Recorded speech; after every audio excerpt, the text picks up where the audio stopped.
great city has a story. In just minutes, we'll trace its journey from humble beginnings to the powerhouse it is today. Darling, do you remember that photo I showed you? The one of the garden city with Gothic architecture and snow-capped mountains in the distance? Christchurch, right? On New Zealand's South Island. That city has a quiet strength to it, doesn't it? A place shaped by beauty and hardship in equal measure. That's what I love about it. Tell me the story from the beginning. It began with Maori settlements, centuries before Europeans ever arrived. The area was known as Otautahi, named after a Maori chief, and it was a rich place, fed by the Avon River, surrounded by wetlands, and full of birds and fish. The Ngāi people lived and traded there long before the city we know was born. And when did Christchurch as we know it begin? In 1850, it was officially founded by English settlers under the Canterbury Association, with a dream to build an Anglican colony. They named it Christchurch, after Christchurch College at Oxford. Even the layout was British-inspired, ordered, green and dignified.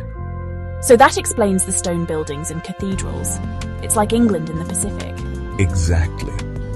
The Christchurch Cathedral in Cathedral Square became the city's heart. And as it grew, it earned the nickname the Garden City for its public parks, most famously the vast Hagley Park and Botanic Gardens beside the Avon. How did the city evolve? It thrived through the 19th and 20th centuries, becoming the South Island's economic and cultural center. Agriculture drove early growth, then industry, and now high-tech sectors and education. Christchurch is home to some of New Zealand's top universities and research hubs. And its people? A beautiful blend. The majority are of European descent, but there's a strong and growing Maori community, along with Pacifica, Asian and Middle Eastern populations.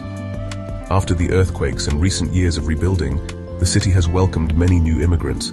It's a population of around 390,000, and it feels like a city constantly renewing itself. You mentioned earthquakes? The 2010 and 2011 earthquakes were devastating. The 2011 one took 185 lives and destroyed many historic buildings. But what followed was extraordinary, a wave of creativity and resilience. They turned empty lots into gardens, shops into art installations, and the city began to rebuild with a blend of old and new. That's so inspiring. What are some milestones? Beyond the earthquakes, Christchurch has always been pioneering. It was the first city in New Zealand to be officially chartered. It's also where the Antarctic expeditions of Scott and Shackleton began. Today, it's still called the Gateway to Antarctica.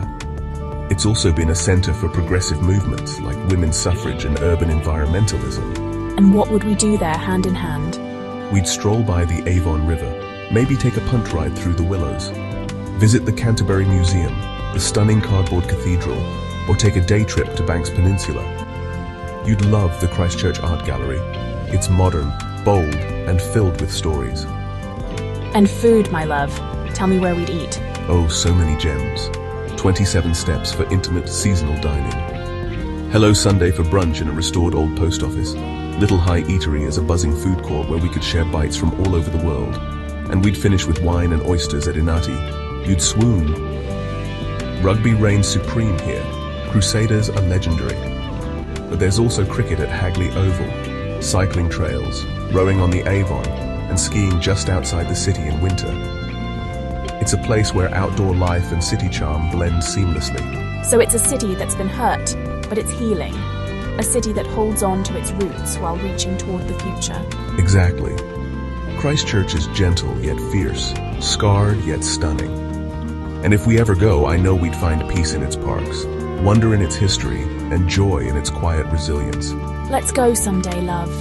Let's walk its gardens, whisper in its cathedrals, and listen to a city that's still finding its voice. With love, with strength, with hope. One day soon, my darling. And when we do, Christchurch will greet us like an old soul still blooming. Thanks for watching. If you enjoyed this journey through time, don't forget to like, share and subscribe for more city histories from around the world. Who knows, our next video might just be about your city. Stay tuned.